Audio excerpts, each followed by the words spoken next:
Nena, trai un ramo de cabrinfollos.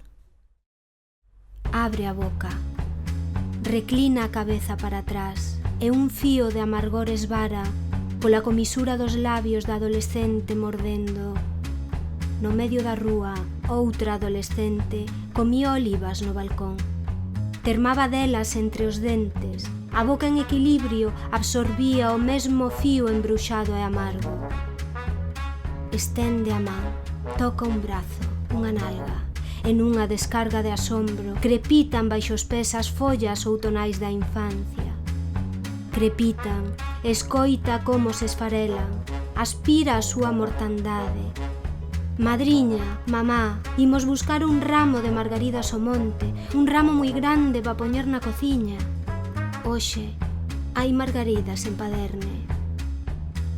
Pasan os cochos as carreiras, a cocha preñada camiña con lentitude e das tetas hinchadas a groma e un chorro de salmoira que os tira de fuciños contra o chan, as vacas e os cochos dunha aldea envolta en transparencia. Orballa en Paderne do Courel, a xente camiña as carreiras pola 7ª avenida, non hai quen ande pola rúa, poalla en Manhattan e un calmuzo insalubre sulca, paira o rezume a mostaza entre as bolsas do lixo á beira do Hotel Pensilvania. O clube de jazz non era como eu lembraba, Charlie, evadímonos veleno a veleno nunha mesa discreta. A música sensual transportounos a doce illa lonxe da poalla, do ceo gris, do frío entre a néboa, o sol entre a néboa e o frío sempre na terra amada.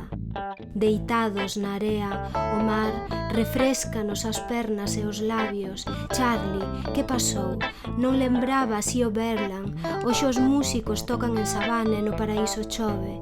Refuxiámonos na única taberna da aldea afastada. Chegou o bebop a Courel.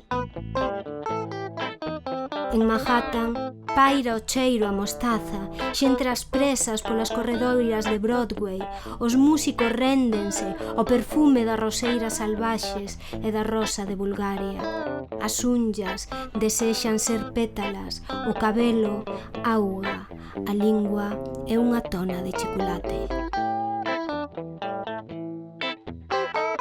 O banco de carpinteiro do pai recende a serrín como a Pepe de Savane, a cama de castiñeiro, igual co berce de corme, ou culido oxidado dos vellos, tan extraño na cidade.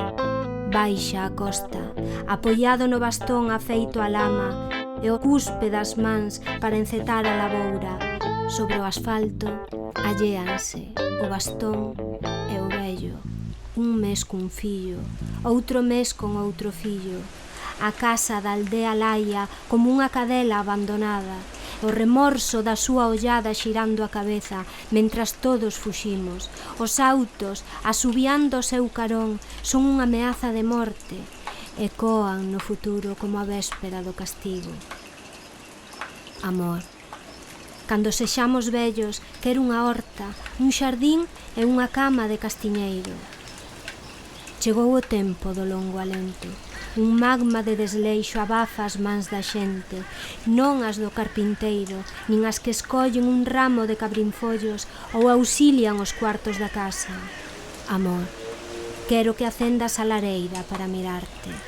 En Paderne, de noite os músicos tocan, mar e terra emulsionan nun ritual tenso e doce, como leite recén ordeñado ou a saudade. Apoia a cabeza nas mesiñas dos parques de Manhattan.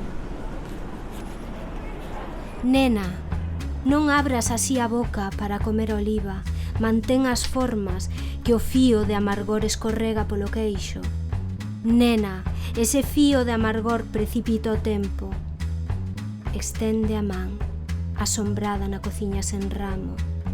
Toca o brazo do amante, a nalga, máis asombrada aínda por desexalo e poder tocalo así, tan fácil. Estende a man, mentras o amante fala distraído, comprende a extensión do ceo no corpo a carón seu. Será certo, atravesa o idéntico fío eléctrico.